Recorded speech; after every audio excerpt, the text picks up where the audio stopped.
This story was created through many hours of quiet investigation and careful focus. Each element has been thoughtfully included to offer a calm listening experience while presenting these events with sincerity and respect. The purpose of this channel is to remember and share the stories that might otherwise be lost to time. There is a particular kind of silence that belongs only to certain streets, in certain cities, during certain years. It is not the silence of emptiness. It is the silence of things left unsaid. The silence of questions that nobody asked loudly enough, for long enough, on behalf of people the world had already quietly decided didn't matter. Welcome to True Crime Headquarters. This evening, we uncover 3 disturbing cases where the truth lurked far beneath a harmless surface. Now, please take a moment to settle in. Breathe slowly. Let the outside world fade. This is the story of Louis Crane. Now let's begin. South Los Angeles in the mid-1980s held that kind of silence. It was a neighborhood, a collection of neighborhoods, really, that sprawled beneath the same California sun that warmed Hollywood and Beverly Hills and Santa Monica, yet existed in a different world entirely.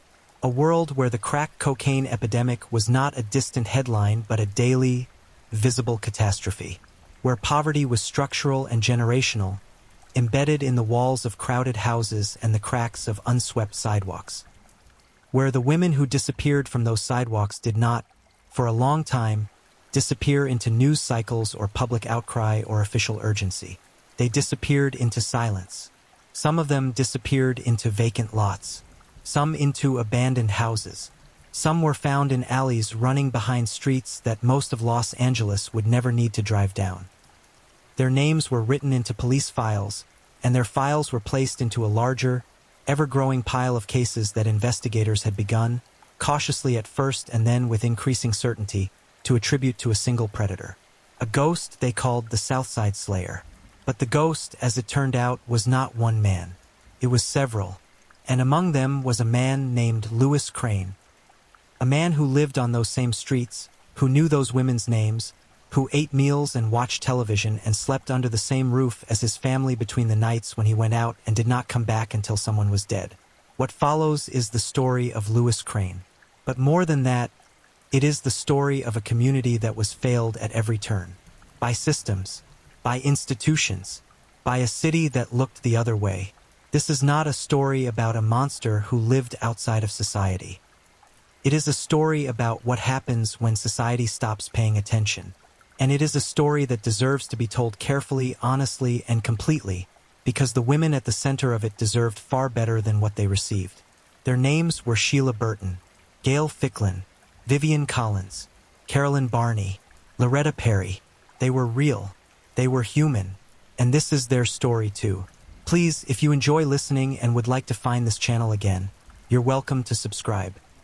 To understand Louis Crane, you first have to understand the place that made him, and the place that, in many ways, made the conditions for his crimes possible. Los Angeles in the 1980s was a city of contrasts so stark they bordered on surreal. On one side of that contrast was the gleaming mythology, the entertainment industry, the real estate boom, the promise that hard work and sunshine could transform any life. On the other side was South Los Angeles, sometimes called South Central, a designation the city would eventually retire in a well-intentioned but largely symbolic gesture, where a different kind of transformation was underway, a destructive one. The crack cocaine epidemic hit South Los Angeles with a ferocity that is difficult to fully articulate if you did not live through it. Beginning in the early part of the decade and accelerating rapidly by mid-decade, crack reshaped communities with terrifying speed. It was cheaper than powder cocaine, faster acting, and far more addictive. For impoverished neighborhoods already struggling with disinvestment, unemployment, and the quiet indignities of systemic neglect, it arrived like a match dropped into dry grass. The social fabric burned, families fractured, young men who might have found work in the manufacturing sector, a sector that had been steadily disappearing from South LA for years, found instead a different kind of economy, one built on corners and coded language and violence. And some women, caught in the undertow of addiction and desperate for any means of survival, turned to the streets. They became what police and newspapers and, frankly, much of polite society called prostitutes. A word that, in those years, carried a weight of contempt that functioned as a kind of moral dismissal. A word that made it easier for the world to look away when those women came to harm. It was into this world that Louis Crane was born, raised, and ultimately left to navigate alone. He came into the world on January 6, 1957, the third of 4 children. His family lived in the sprawling grid of South Los Angeles, in the kind of neighborhood that had once been a working-class community and was slowly becoming something else. His early years showed signs of significant cognitive difficulty. In school, he struggled. The assessments came back with numbers that pointed toward what experts at the time would have classified as intellectual disability. His IQ was later measured at 69, a figure that sits just at the boundary that legal and psychiatric frameworks have used to define the threshold of intellectual disability. He left school after completing the 4th grade. Not dropped out in the way a teenager might, not with a dramatic rupture or a particular incident. He simply stopped going. He had passed the 4th grade, and that was apparently as far as his schooling went. He was still a child, and the world he moved into without the scaffolding of education was neither forgiving nor structured. The early 1970s found him leaving his parents' home. He drifted. For a period, he lived as a vagrant, unmoored from the routines and relationships that structure most lives. He did not vanish entirely. He remained connected to his family, to the neighborhood, to the specific geography of streets and houses around where his parents lived. But he was not, in any stable sense, anchored. By the time he was an adult, Crane had settled into something resembling a routine. He lived with his family, at various points staying at or near the family home in the 9700 block of South Grandee Avenue in the Watts neighborhood. He found intermittent work as an unskilled laborer, including at some point during the mid-1980s at a construction site in the San Fernando Valley. The work was not steady.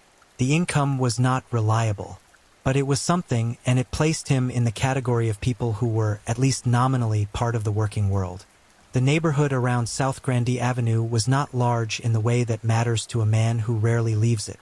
Crane's world was small, compact. The streets he walked were the same streets every day. The faces he recognized were the faces of neighbors, acquaintances, women he had grown up seeing on corners, or had known through the overlapping social networks of a dense urban community. His victims, as investigators would later note with a clinical precision that carried its own weight, were all people he knew from the neighborhood. His crimes, they would also note, all occurred within a very short distance of where he lived. He was not a traveler. He was not hunting across the city. He was doing something, in a sense, even more intimate and more disturbing than that. He was destroying the world immediately around him. Before any of this was known, however, the neighborhood existed as it always had. Complicated, struggling, alive in the ways that all communities are alive regardless of what outsiders project onto them. There were families trying to raise children in difficult circumstances. There were people working multiple jobs. There were churches and block associations, and the ordinary texture of human life, birthdays and arguments and meals shared around crowded tables. And there was, running through it all like a current beneath the surface, the growing awareness that women were dying. Not in the kind of numbers that make headlines in other parts of a city. Not in ways that prompted the city's power structure to descend on the neighborhood with resources and attention and task forces. Not immediately, anyway. The women who were dying were disproportionately black, disproportionately poor, and disproportionately caught up in the cycles of addiction and street-based survival that the crack epidemic had deepened. And they were dying in a city that had, in ways both explicit and implicit, signaled that these were not the deaths that would stop traffic. The Los Angeles Police Department was aware, by the mid-1980s, that something was happening in South LA. The department had begun to notice patterns, the strangulation deaths, the consistent victim profile, the geography. By September of 1985, investigators had held a press conference. They described the possibility of a serial killer operating in the area. And almost immediately, the LAPD came under criticism, not for what they had done, but for what they had not done soon enough. Community activists and neighborhood leaders pointed out that the killings had been ongoing before that press conference, that women had already been dying, that the alarm had been sounded too late and too quietly, and that the lateness and the quietness said something uncomfortable about whose lives commanded urgency. One woman in particular became a focal point of community organizing. Margaret Prescott, an activist who began holding weekly protests outside LAPD headquarters. She and others eventually formalized their efforts into an organization called the Black Coalition Fighting Back Serial Murders. In March of 1986, their sustained pressure helped compel the Los Angeles City Council to increase the reward money offered for information about the killings from $10,000 to $25,000. This is the context. Not just a story of individual crime, but a story of systemic neglect and community resilience, playing out simultaneously in the same streets, in the same years. Lois Crane was, at this point, still in the background, still a neighbor. At the time, her death was logged and investigated, but the specific circumstances of her case and its connection to other deaths in the area were not immediately apparent. It was one death among many. The machinery of investigation was slow, and the picture it was trying to assemble had too many pieces still scattered. Gail Ficklin was 24 years old. She was killed on August 15, 1985. Again, her body was recovered in the vicinity of the same South Los Angeles streets. Again, the case became part of a growing archive of deaths that investigators were beginning, with difficulty and limited resources, to try to connect. These two women, Sheila Burton and Gail Ficklin, were among those whose deaths would, in the coming years, be attributed initially to the shadowy construct of the Southside Slayer, then later, as evidence accumulated, attached to the name of Lois Crane. But in 1984 and 1985, none of that was known. Crane was still just a man on the block. A man with a short temper toward certain women, as his mother would one day tell investigators. A man with a history of aggression that the people closest to him had observed and, for various reasons, not reported. A man who was living, as so many people do, in a kind of plain sight that nobody had yet thought to look at carefully. The stage was set. The conditions were in place. And in a small cluster of streets in one of the most underserved neighborhoods in one of the wealthiest cities in the world, something had already begun that would take years to name. The year 1986 arrived in South Los Angeles the way most years do in neighborhoods defined by chronic difficulty, without announcement, without ceremony, with simply the continuation of what had come before. The crack epidemic had not relented. The economic pressures had not eased. And the deaths of women in the area had not stopped. For the Los Angeles Police Department's growing investigation into what the media had taken to calling the Southside Slayer murders, 1986 was a year of escalation and frustration in equal measure. By January, 15 murders had been linked to what investigators believed might be a single predator. More detectives were assigned. A joint task force involving both the LAPD and the Los Angeles Sheriff's Department, the Southside Slayer Task Force, was formally constituted. Resources that had been slow in coming were now, under the pressure of public scrutiny and community activism, finally being directed toward the problem. And yet, the case resisted resolution in ways that were deeply unsettling. The profile of the victims remained consistent. Predominantly black women, many of them caught in the grip of addiction, many of them engaged in street-based survival sex work, many of them living at the margins of the margins. The method of killing, strangulation, often combined with sexual assault, bodies left in alleys or vacant buildings or other low-traffic locations, recurred with enough regularity to suggest, to investigators operating under the conventional frameworks of serial murder investigation, a single mind behind the pattern. What nobody fully appreciated yet, what would take years of painstaking work to understand, was that this apparent consistency was, in a terrible way, deceiving them. The same neighborhood, the same victim profile, the same modus operandi. These things did not necessarily point to one killer. They pointed to something broader and, in its own way, more chilling, a particular set of social conditions that made certain women vulnerable to a particular kind of predator, and that had attracted, to this specific geography and moment in time, not one such predator but several. The investigative framework of the mid-1980s was not yet sophisticated enough to grapple with that possibility in real time. Profiling relied heavily on behavioral consistency across linked cases. DNA technology as it exists today was not available. The tools for distinguishing between murders that looked similar on the surface but were committed by different perpetrators were blunt instruments at best. And so the task force continued to operate, at least in part, on the assumption they were hunting a single individual, the slayer, while the actual perpetrators moved through the neighborhood, unsuspected, undetected, and unconnected to one another. Louis Crane killed Vivian Collins on March 18, 1987. She was 24 years old. Her death, too, would initially be attributed to the Southside Slayer. The manner of her killing fit the pattern the task force had been tracking. Her body was found in the area around South Grandee Avenue, within the compressed geography that Crane had made his hunting ground, though no one would understand that geography for some months yet. There is something worth pausing on here. Crane would later, during his interrogation, claim that Collins had been killed not by him but by his older brother Roger. He described the circumstances in detail. Roger, he said, had strangled her during a sexual encounter after the two brothers had paid her for sex. It was a story that, at first glance, had the texture of a confession that was also an attempt to shift culpability, to admit that he was present while redirecting the focus of guilt. Investigators pursued it. They contacted Roger's relatives. The family provided an alibi for Roger on the relevant date. The alibi was not easily disproven. No charges were brought against Roger Crane.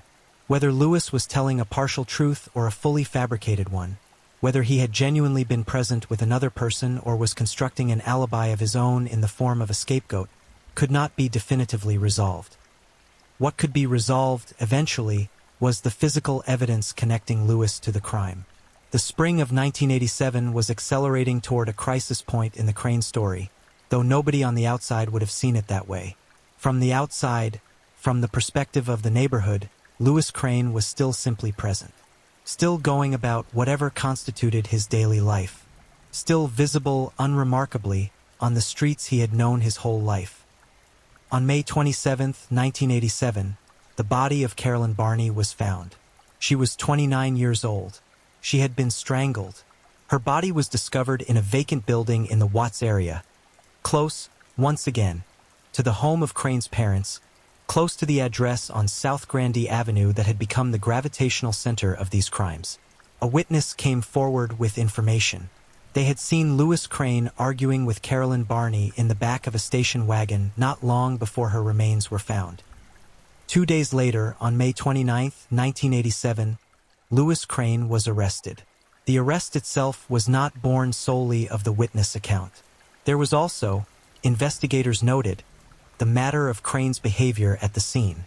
When police cordoned off the area around where Barney's body had been found, Crane was present, watching. His behavior was described as inappropriate, not in a dramatic, cinematic sense, but in a quieter, more disturbing way. He seemed agitated. He seemed wrong, somehow in a manner that trained eyes recognized even if it could not immediately be categorized. He was brought in for questioning. And here, the portrait of Louis Crane becomes more complicated and more troubling than a straightforward narrative of captured predator would suggest. The detective leading the interrogation was Vic Pietrantoni of the LAPD's Robbery-Homicide Division. His later accounts of the questioning offer a window into what investigators encountered when they sat down across from Louis Crane.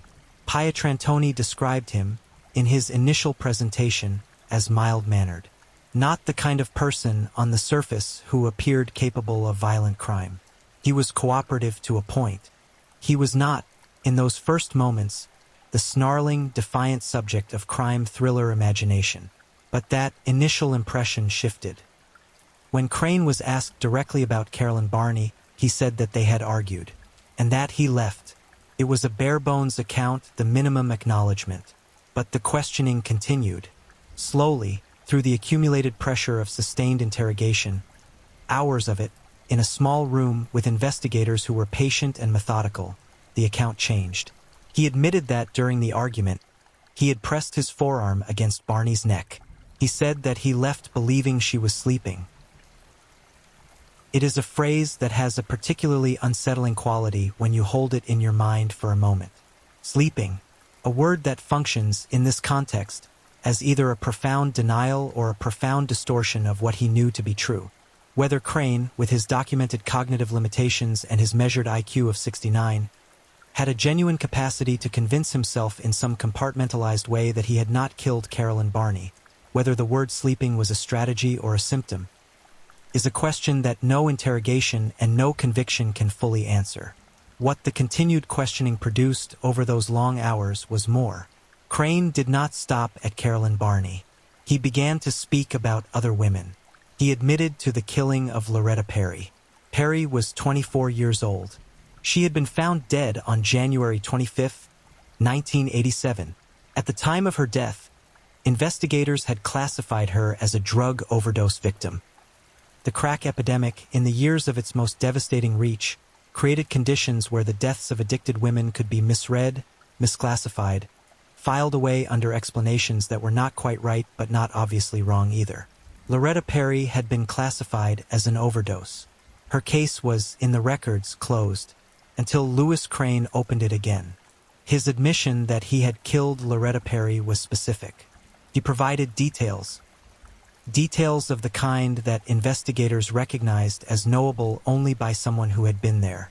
Details about the manner of her death, the positioning of her body, the specific injury patterns that a toxicology report would not capture but that a forensic pathologist, given the right direction, could confirm.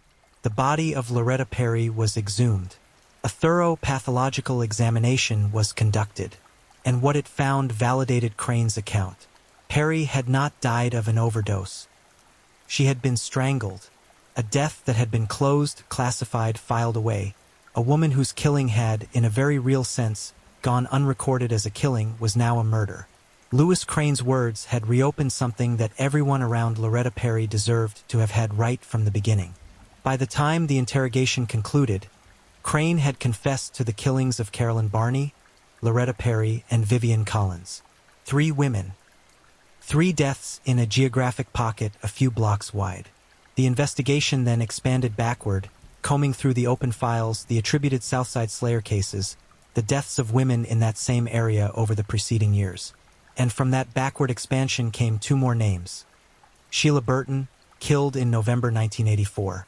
Gail Ficklin, killed in August 1985, both of whose deaths had previously been attributed, at least in part, to the phantom of the Southside Slayer. Both of whose cases now pointed, through the lens of Crane's geography, his patterns, and the physical evidence being assembled, toward the man sitting in a holding cell. In January 1988, prosecutors added 2 more homicide counts to the charges against Crane, the murders of Sheila Burton and Gail Ficklin. He was now facing 5 counts of first-degree murder, along with a battery of rape and sexual assault charges. The case that had assembled itself in the preceding months was substantial, and it was pointing, with considerable force, toward a conviction.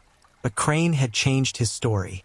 By the time the formal legal proceedings were underway, the mild-mannered man who had confessed during interrogation had become something different. He repudiated his confession. He said he had been pressured. He said the police had fed him the details he recounted, that the interrogation had not been a confession at all but a kind of guided performance in which he had been led, through suggestion and coercion, to say things that weren't true. It was a claim that his attorneys would amplify and build upon throughout the proceedings. And it was not, given what we know about both the circumstances of his interrogation and the nature of his cognitive limitations, a claim that could simply be dismissed. The trial of Louis Crane began in early 1989. By then, he had been in custody for nearly 2 years, charged with 5 counts of first-degree murder. The courtroom became the site of something more complicated than simply a reckoning with violence.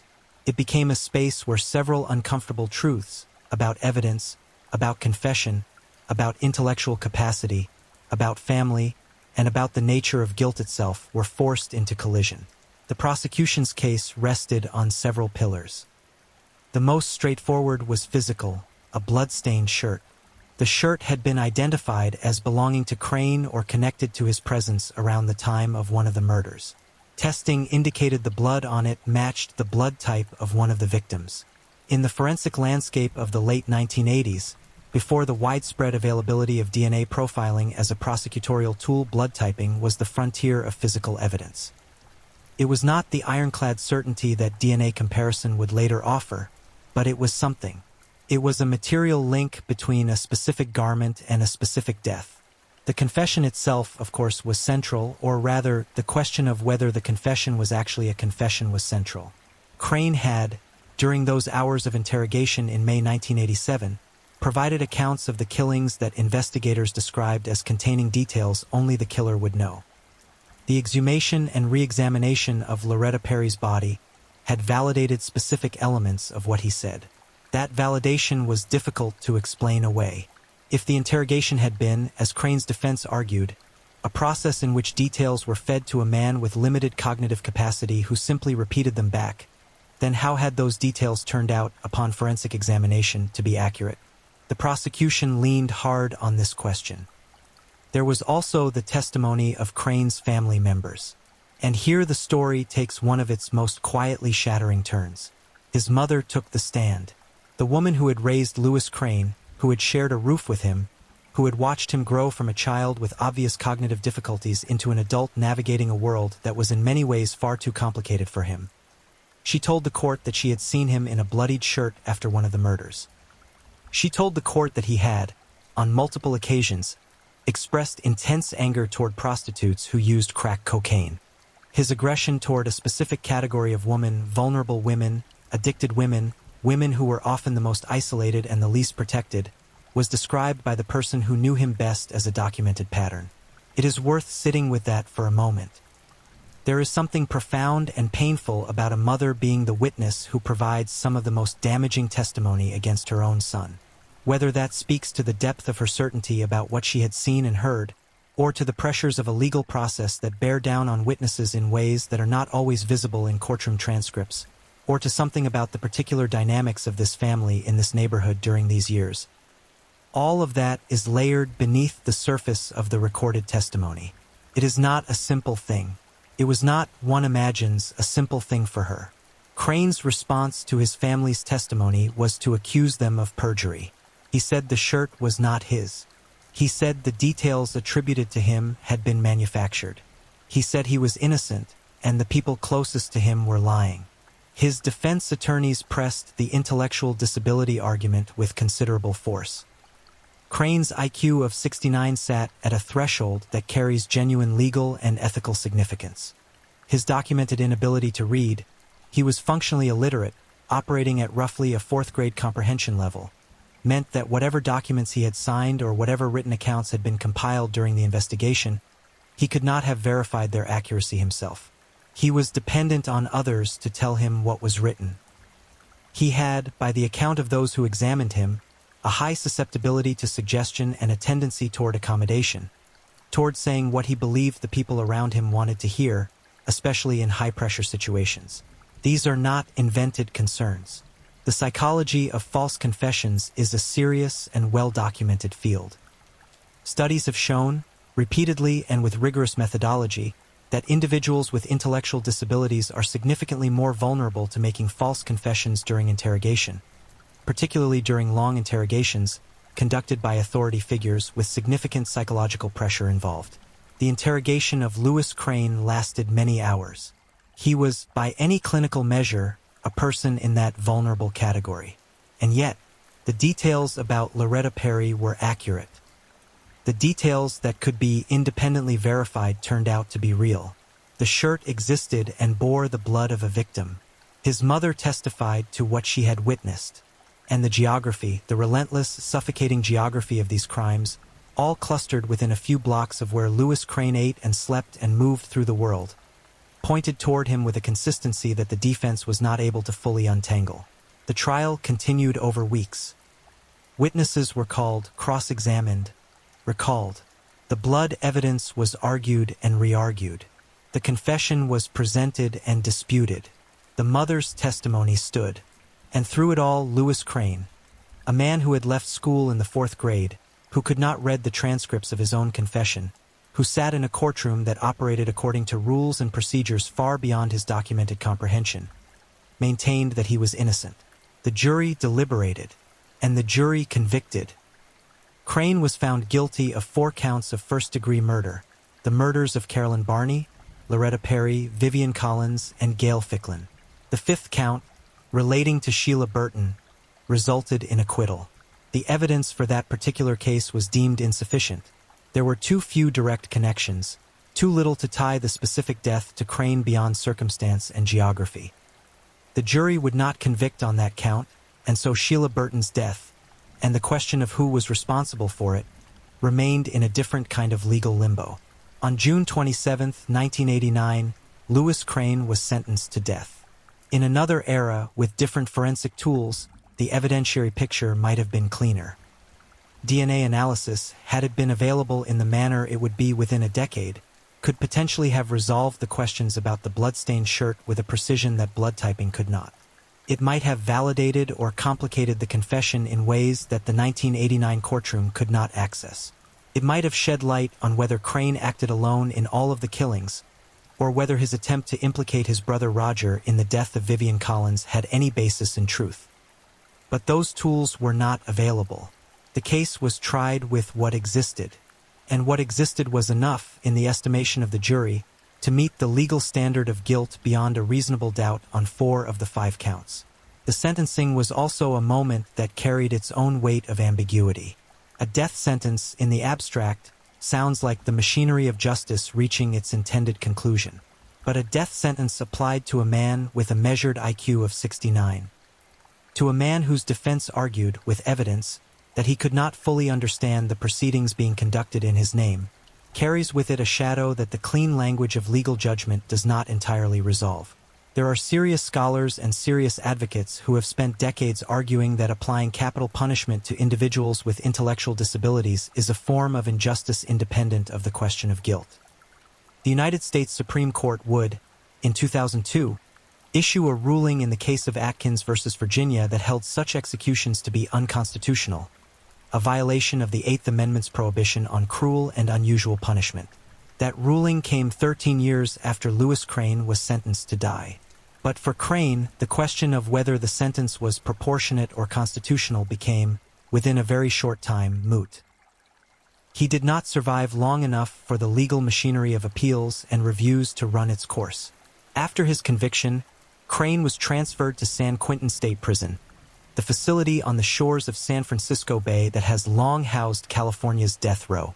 He was there only briefly. His health, which had been deteriorating, collapsed. He was moved from San Quentin to a prison hospital near the city of San Rafael, a medical facility better equipped to manage what had become a crisis. On November 3, 1989, Louis Crane died. The cause of death was complications from AIDS. He was 32 years old. He had been convicted 4 months earlier. He had been sentenced to death. He died before the state could carry out that sentence. Before the years of appeals that typically precede an execution had even properly begun, before the courts had another opportunity to examine the questions his defense had raised about his cognitive capacity, before any of the emerging DNA technology could have been brought to bear on the evidence in his case. He died in a prison hospital room, and whatever final chapter might have existed to his legal story, the appeals, the potential for new evidence, the evolving constitutional landscape, closed with him. The women he was convicted of killing do not have the luxury of that finality. Their families carry questions that do not close. Their deaths remain facts. Louis Crane's guilt, affirmed by a jury and a judge, is the official record. But the official record, as it so often does in complicated cases, leaves space around its edges, space where doubt and nuance and the unanswered questions of due process continue to live. When Louis Crane died in November 1989, the story of the Southside Slayer, or rather, the story of what the world had called the Southside Slayer, was far from over. In some ways, the most consequential chapters were only just beginning. The investigation into the deaths of women in South Los Angeles continued long after Crane's death. The task force that had been assembled in the mid-1980s had, by 1987, already begun to doubt its foundational premise. The idea that a single killer was responsible for all of the deaths linked under that name. Late in 1986, conflicting patterns, different modus operandi across cases, inconsistent suspect descriptions, and the emerging forensic picture had started to suggest to investigators that they were not hunting one man. They were hunting several. This realization, which could not fully crystallize until individual killers were identified and convicted, would take years, in some cases decades, to work its way to completion. In that time, women continued to die. The three killers most directly associated with the Southside Slayer case alongside Lewis Crane were Michael Hughes, Chester Turner, and Ivan Hill. Each of these men operated in similar geography, targeted similar victims, and killed in similar ways during overlapping time periods. The fact that they were unrelated to one another, that they had not coordinated, had not conspired, were simply separate predators exploiting the same conditions of vulnerability in the same place, was one of the most deeply unsettling revelations to emerge from the entire investigation. Michael Hughes was eventually convicted of 4 murders in 1998, then linked by DNA evidence to additional killings from his earlier years. Chester Turner's story is particularly significant. He was convicted of 11 murders in 2007, then charged with additional killings, with DNA evidence tying him to deaths spanning from 1987 to 1998. The process of unraveling Turner's crimes included a deeply troubling discovery: that another man, David Allen Jones, had been wrongfully convicted of 3 murders that Turner had actually committed. Jones served years in prison for crimes he did not commit. His case yet another casualty of the investigation's early methodological limitations. Ivan Hill, known in other contexts as the 60 Freeway Slayer, was convicted of multiple murders and linked through DNA to additional Southside-era killings. Lonnie Franklin Jr., the Grim Sleeper, operated in overlapping time and geography, eventually linked to 10 murders and 1 attempted murder, with police suspecting him of additional crimes spanning 23 years. Taken together, these 4 men, along with possibly others whose cases remain unresolved, are believed to be responsible in combination for the deaths of up to 105 women. That number is staggering. It represents not just the scale of individual violence, but the scale of institutional failure. 105 women, in a city, over years. Many of them killed by men who were, like Lewis Crane, operating in plain sight, within neighborhoods where they were known, targeting women whose vulnerability the social structures around them had created and then refused to adequately address. The question of what the Southside Slayer investigation revealed about law enforcement methodology is one that researchers, criminologists, and scholars have continued to engage with seriously in the years since. One of the most significant analytical conclusions drawn from the case is the danger of premature case linkage, the practice of grouping crimes based on surface similarities without sufficient forensic corroboration. When investigators assumed a single killer because the victims and methods looked consistent, they were, in a sense, allowing a compelling narrative to do work that evidence alone should have been doing. The human mind finds patterns. That is, in most contexts, a strength. In the context of a serial murder investigation, it can become a trap that, in the case of the Southside Slayer investigation, allowed multiple killers to operate with less scrutiny than they deserved because investigators were looking for one shadow when there were actually many. The aftermath of the Crane conviction and the broader Southside Slayer investigation also forced a reckoning with questions about community trust and police transparency. Margaret Prescott and the Black Coalition fighting back serial murders had raised these questions loudly and consistently during the height of the crisis. The LAPD had been slow to alert the South Central community to the danger. It had been slow to acknowledge the scale of what was happening. Critics argued, and the facts support their argument, that the race and class position of the victims contributed to that slowness. The deaths of Black women engaged in survival sex work were not treated, at least initially, with the urgency that would have been brought to bear if the victims had been drawn from more privileged communities. This is not a comfortable thing to say. It is also not a new thing to say. The pattern has recurred in city after city, case after case, decade after decade. Vulnerable women at the margins of social visibility are disproportionately the targets of predators who understand, consciously or otherwise, that the systems designed to protect people function imperfectly when those people are already considered expendable by those systems. Lewis Crane knew the women he killed. He lived among them. He had, his mother said, expressed specific rage toward them. And he killed them, repeatedly in a narrow geography, for years, before anyone arrested him for it. The legal and societal question of how the state should respond to defendants with intellectual disabilities remained live and contested long after Crane's death. As noted, the Supreme Court's 2002 decision in Atkins v. Virginia established a constitutional prohibition on executing people with intellectual disabilities. Had Crane survived long enough to exhaust his appeals, the evolving legal landscape might well have generated challenges to his death sentence on those grounds. His IQ of 69, his documented illiteracy, and his defense team's arguments about his susceptibility to suggestion would have found more receptive legal frameworks in the years following Atkins than they encountered in 1989. Whether any of that would have changed the verdict, rather than merely the sentence, is a different question, and one that cannot be answered. The physical evidence, the testimony, the validated details of the confession. These were not products of the intellectual disability argument. They existed independently. The jury in 1989 was persuaded by them.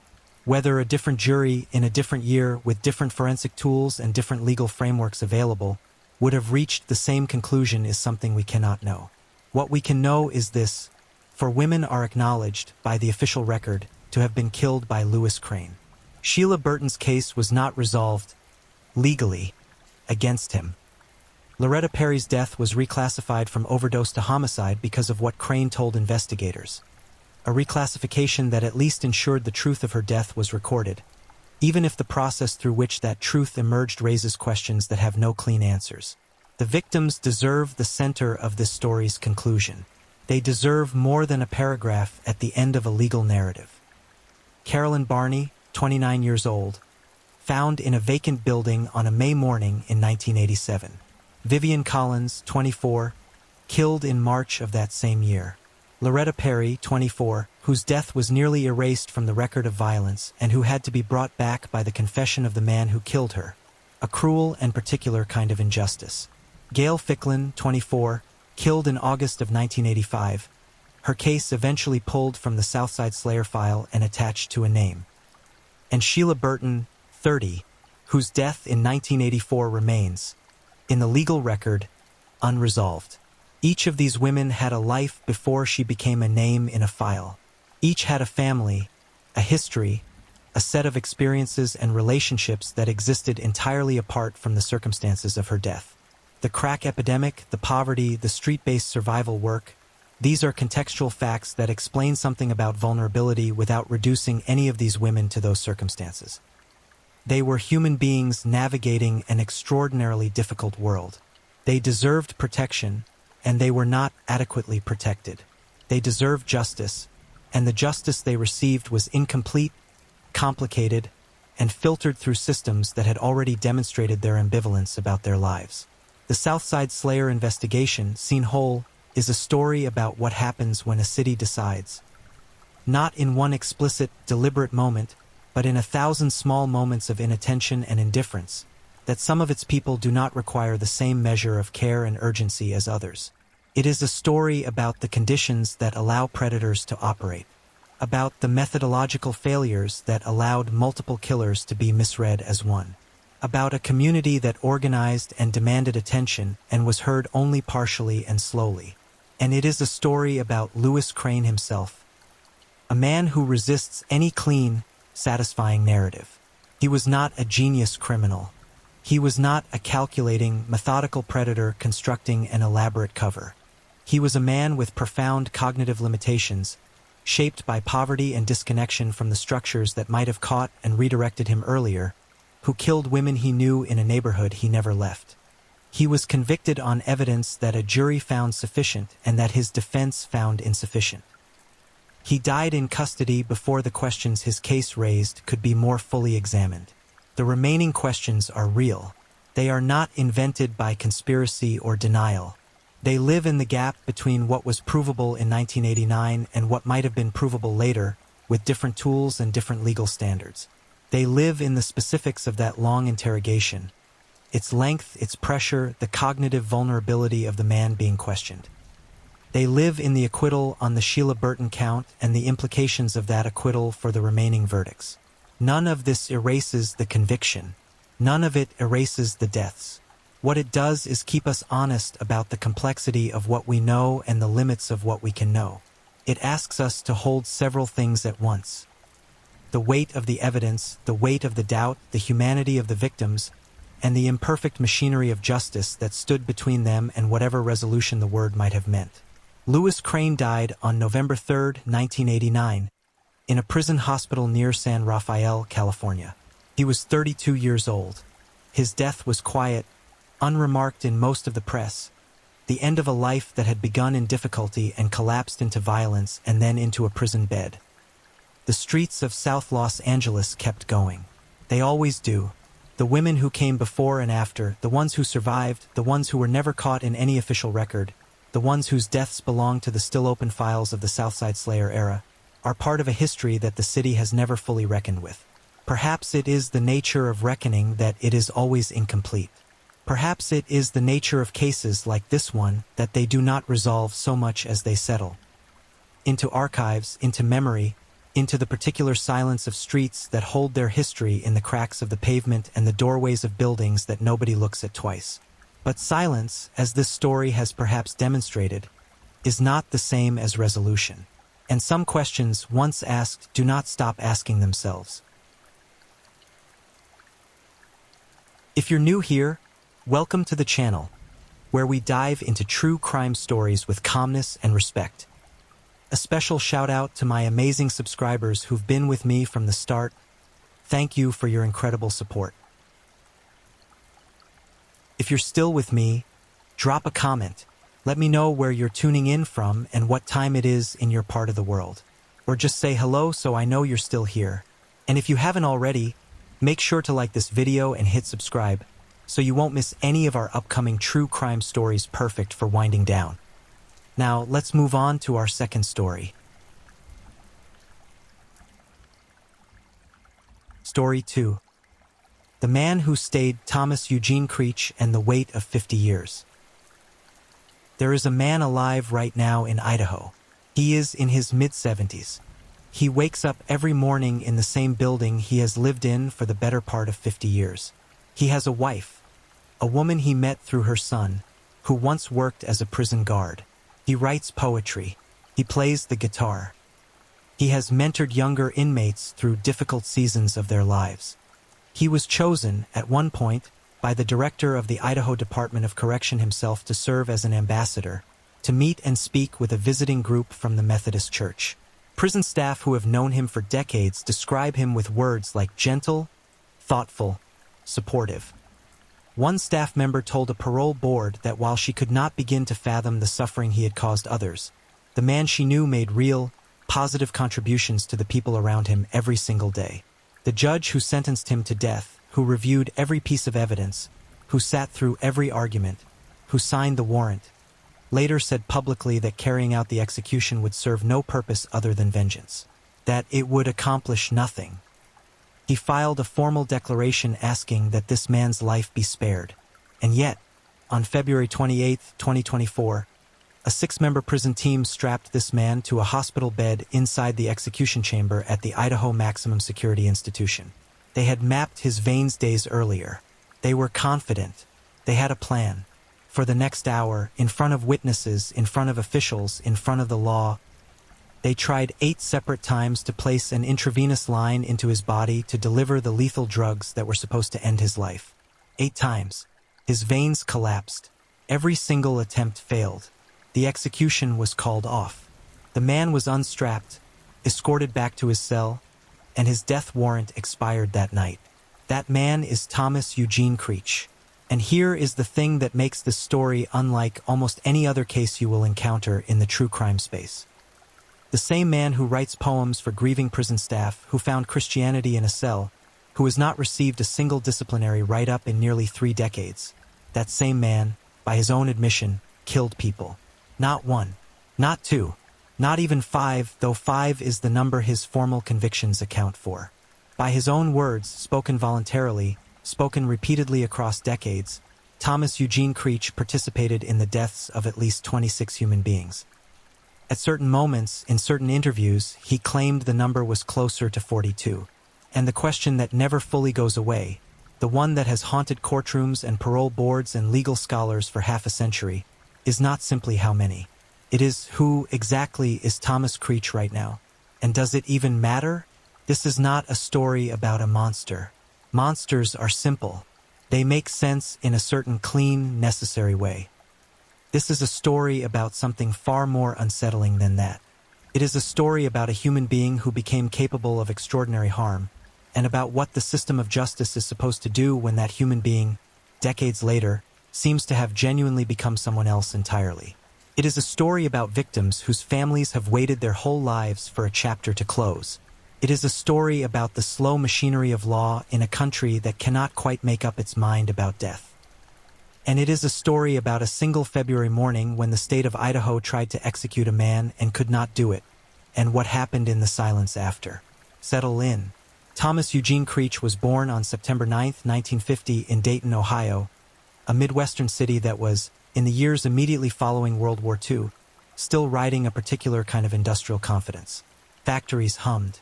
Veterans settled. Families expanded into modest neighborhoods. It was a world that projected stability, or at least the appearance of it. The Creech household was not stable. His parents fought often and loudly. The marriage was turbulent in ways that children absorb even when they do not understand them, through tension in the air, through raised voices behind walls, through the particular silence that follows an argument that has not been resolved so much as temporarily suspended. His mother and father would eventually divorce, somewhere around 1969 or 1970, according to Thomas Creech's own account given on the witness stand during his October 1974 trial. He was left with his father. What shaped Thomas Creech earliest, however, what his defense team would present decades later in a formal proceeding before the Idaho Commission of Pardons and Parole, began even before the divorce. When Creech was approximately 5 years old, he was pushed down a flight of stairs onto a concrete floor. He was found unconscious, bleeding from his eyes, ears, and mouth. He was treated for a cerebral concussion at a hospital. Then his mother checked him out against the doctor's advice. His siblings would later say that he was never quite the same after that fall, that something had shifted in him, something difficult to name but impossible to ignore. A head injury at 5 years old, left incompletely treated, in an era when we understood almost nothing about traumatic brain injury in children. His defense attorney, Jonah Horwitz, would later tell the parole board that this injury compounded everything that followed. The neglect, the instability, the violence that was woven into the ordinary fabric of his childhood. His father was a violent alcoholic. His mother was largely absent. One Christmas, a cousin attempted to shoot his mother. This was not background noise. This was the environment in which a small child was trying to construct an understanding of the world, of safety, of what people do to one another. By the time Creech was a teenager, the outline of his future was already beginning to take a shape that was difficult to reverse. He ran away. He became a drifter, one of tens of thousands of young Americans in the late 1960s who left home with almost nothing and moved across the country on instinct and desperation. On July 27, 1969, when Creech was still 18 years old, he was arrested for armed robbery. He was sent to the psychiatric unit of the Chillicothe Correctional Institution in Ohio. He was, at this point, already someone the state had decided required confinement. What happened next belongs to that particular category of tragedy in which every door that might have opened toward a different outcome stays closed. On May 31, 1970, while Thomas Creech was still housed in the psychiatric unit at Chillicothe, his father came to visit him. His father died there, right in front of him, from causes that have never been fully explained. Creech later claimed that he attacked the inmate nurse who had tended to his father in the moments following. Whether this is exactly accurate is difficult to verify. What is harder to dismiss is the image itself. A young man, already damaged, already imprisoned, watching his father die in a psychiatric unit, with no one around who could reach him. The early 1970s are where the record becomes difficult to follow. Creech's own accounts of this period are, by his admission, unreliable. He was using amphetamines heavily. He was drifting across state lines. He connected, at some point, with motorcycle culture, specifically with the Outlaws, the dominant biker organization in Ohio, and by his own telling, began doing work for people who had no interest in the law. Some of what he claimed during this period about contract killings, about occult rituals, about murders committed at the direction of powerful criminal organizations, is considered by most investigators and legal scholars to be either exaggerated or entirely fabricated. Much of it emerged during interrogations that used sodium pentothal, now widely discredited as a reliable method of extracting truthful information from any human being. What investigators could verify, and what Creech himself never seriously disputed, was that by late 1973, he was capable of lethal violence. The question of how he got there, how any person gets there, is one that forensic psychologists have spent decades trying to answer. The honest response is that there is no single clean explanation. There is a head injury at 5. There is a violent, alcoholic father. There is an absent mother. There is a detention at 18 that placed him, formatively, inside a world of confinement and institutional numbness. There is heavy drug use that began in his late teens and continued for years. And there is something else, something harder to categorize, that exists in the space between all of those circumstances and the actual moment a person chooses to harm another. The America that Thomas Creech drifted through in the early 1970s was itself in a particular state of turbulence. The Vietnam War was winding toward its catastrophic end. Watergate had broken open. The optimism of the 1960s had curdled into something more cynical and uneven. Urban areas that had once held working-class stability were emptying. Hitchhiking was a genuinely common practice. It was normal in that era to accept a ride from a stranger. Normal to share a camp with someone you had never met. Normal to trust, in ways that now seem almost unimaginable, the basic goodwill of people you encountered on the road. Thomas Creech moved through that world in the way that certain people move through the gaps between the visible, appearing briefly in court records, in arrest logs, in the recollections of people who would later try to piece together where he had been and what he had been doing. In November 1973, his name appears in Caldwell, Idaho, a small agricultural city in the southwestern corner of the state, not far from the Oregon border. Canyon County, flat land, quiet streets, the kind of place where a stranger arriving by thumb drew little suspicion because strangers arrived by thumb all the time. It was here that the legal story of Thomas Eugene Creech formally began. And it began, as many such stories do, with an ordinary transaction. A man needing a ride, another man willing to give one, that ended in something none of the ordinary language of daily life was built to describe. Creech met a man named Kenneth Buttry. The two spent time together over at least a few days. Buttry, who had connections in the area and was known locally, became comfortable enough in Creech's company that the relationship developed beyond a brief encounter. Then, by Creech's own later account, he killed Buttry. The motive, if motive is the right word for decisions made by people who are operating as far outside conventional reasoning as Creech was at that time, was not entirely clear even to Creech himself when he spoke about it later. The investigation did not produce a conviction in 1973. The name Thomas Eugene Creech was on a list somewhere, but he was not in custody. He moved on. He drifted next into eastern Oregon, and then, in early 1974, into Ada County, Idaho, which contains the capital city of Boise.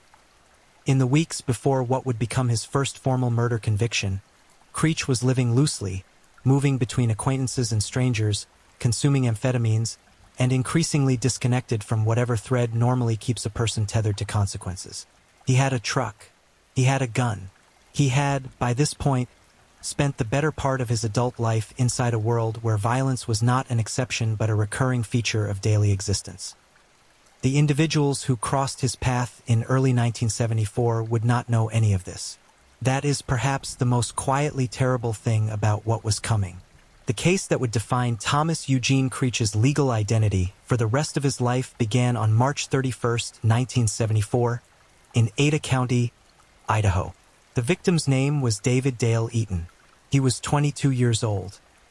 The details of how Eaton and Creech came to be together on that day have been reconstructed largely through Creech's own statements, cross-referenced with physical evidence.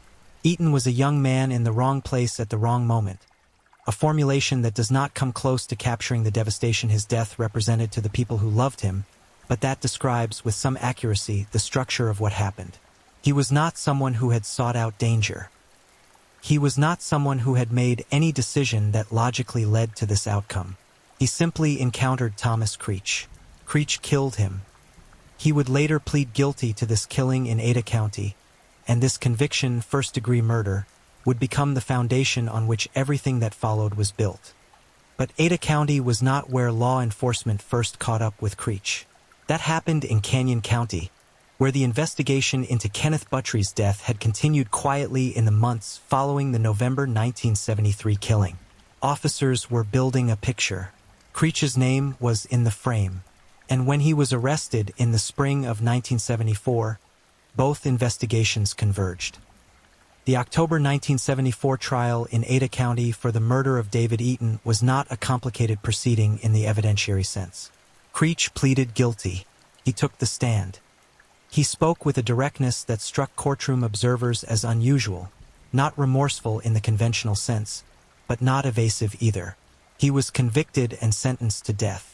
It was among the earliest death penalty verdicts in Idaho after the U.S. Supreme Court's 1972 Furman v. Georgia ruling had briefly halted executions nationwide, and the subsequent 1976 Gregg v. Georgia decision had restored the state's ability to impose capital punishment. That timeline matters. The legal landscape around the death penalty was in genuine flux during these years. States were rewriting their statutes. Courts were reconsidering the standards by which death sentences could be applied and carried out. Idaho had moved quickly to restore its capital punishment framework, and Thomas Eugene Creech became one of the first men to sit in its rebuilt death row. He would remain there for 50 years. But in the mid-1970s, the immediate legal picture was only part of the story. Investigators in multiple states were beginning to realize that Thomas Creech was not simply a local problem. The statements he made following his arrest, some voluntary, some elicited under interrogation, painted a picture of movement across a significant geographical range and a body count that no single jurisdiction had the capacity or the appetite to fully investigate. He spoke of killings in Ohio, in Oregon, in California, in Nevada, in multiple states whose law enforcement agencies had no formal connection to one another and no particular mechanism for sharing information in 1974. The FBI was involved to a degree, but the cross-jurisdictional investigation of serial criminal violence was still a relatively new and underfunded enterprise in the early and mid-1970s. The formal behavioral science unit at Quantico was only beginning to develop its analytical frameworks. The language of serial murder, the term itself, the frameworks for understanding it, was still being constructed. Investigators who spoke with Creech were doing so without much of the scaffolding that later generations of law enforcement would take for granted. What emerged from those conversations was a claim that Creech had participated in the deaths of somewhere between 26 and 42 people over the course of roughly 5 years. He gave names where he could remember them. He gave locations. He gave methods. Some of these could be corroborated. Some could not. At least 4 additional murder convictions followed in the years after his initial Idaho arrest, including the formal resolution of the Canyon County case involving Kenneth Buttry, and cases in other jurisdictions. By the early 1980s, the formal record reflected 5 murder convictions. The informal record, built from his own statements and from cold case files in multiple states, suggested something far larger. The Canyon County case involving Buttry resulted in a second death sentence. Creech was now facing execution twice over, in 2 separate Idaho counties, for 2 separate murders, with the broader shadow of a multi-state investigation hanging over everything. Inside prison, the early years were not quiet. Creech was, by his own account and by the accounts of corrections officers from that period, a genuinely difficult presence in the late 1970s and into the 1980s. He was convicted in 1981 of the murder of fellow inmate Bobby Doust, who was killed inside the Idaho Maximum Security Institution. The circumstances of that killing, the interpersonal dynamics of prison, the hierarchies and pressures of long-term confinement, the particular atmosphere of a death row unit in the late 1970s, are difficult to fully reconstruct from the outside.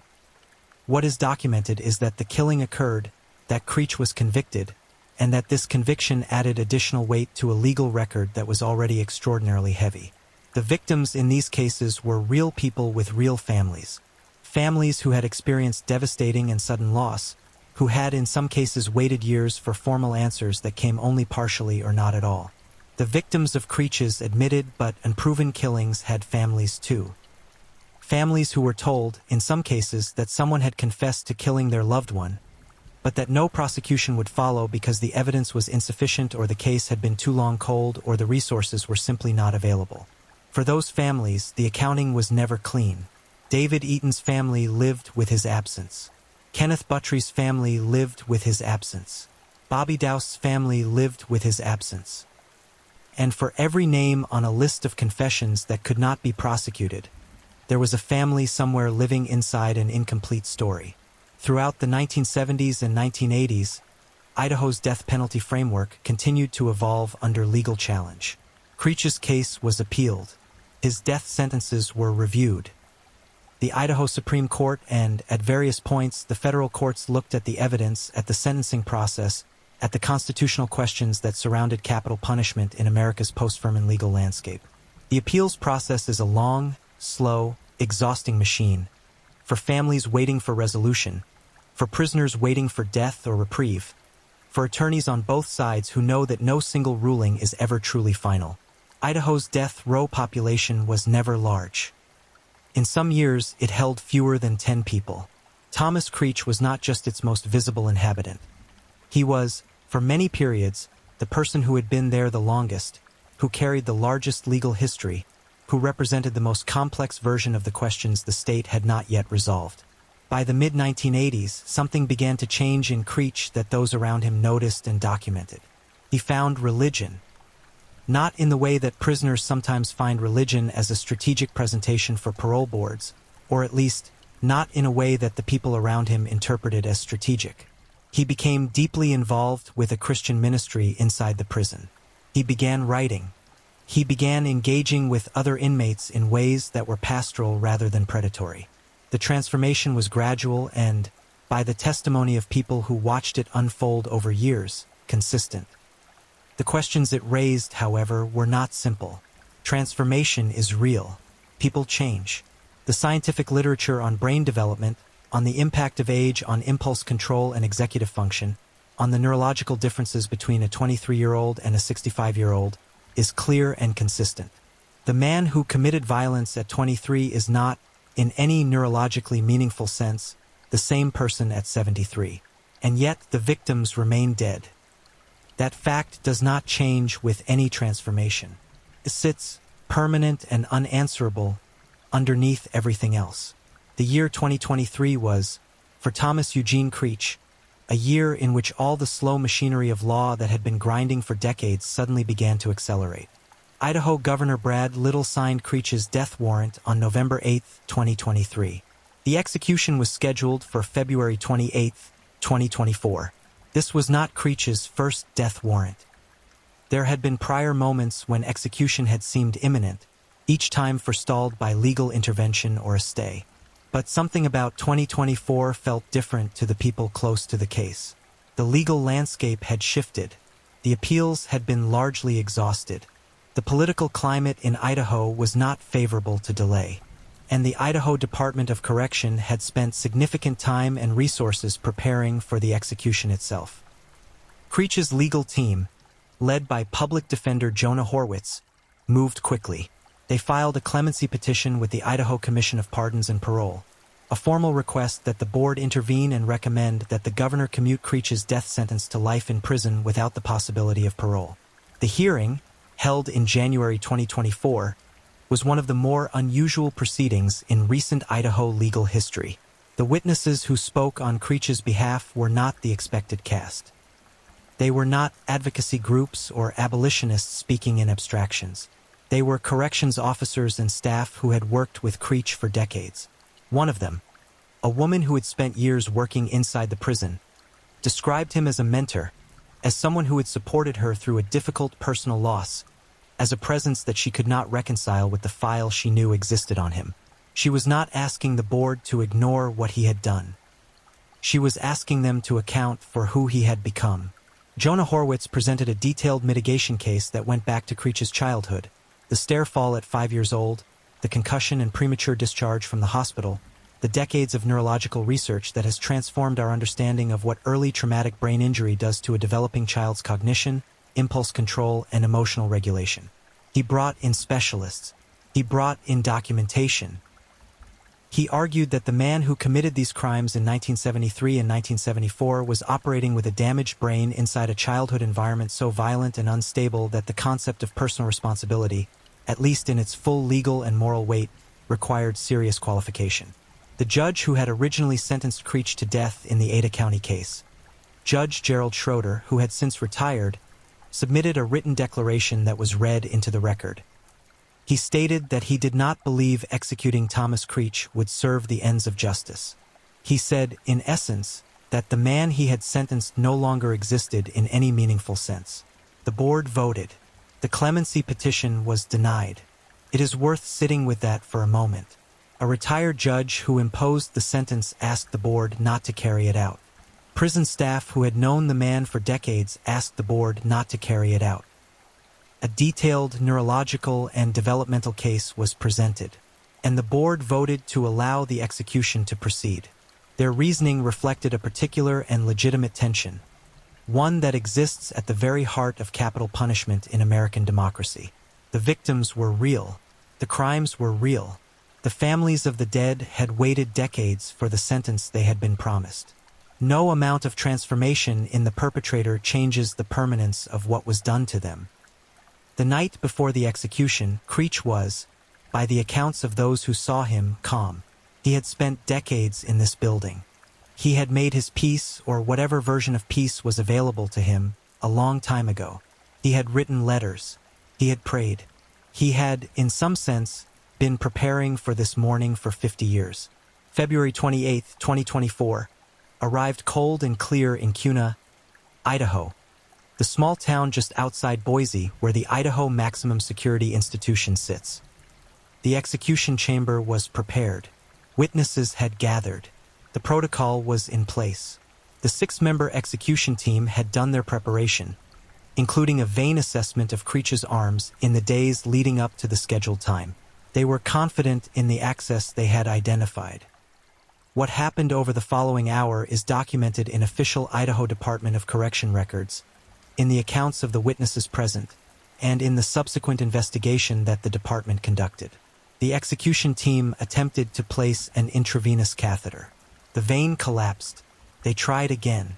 Another vein failed. They moved to other sites.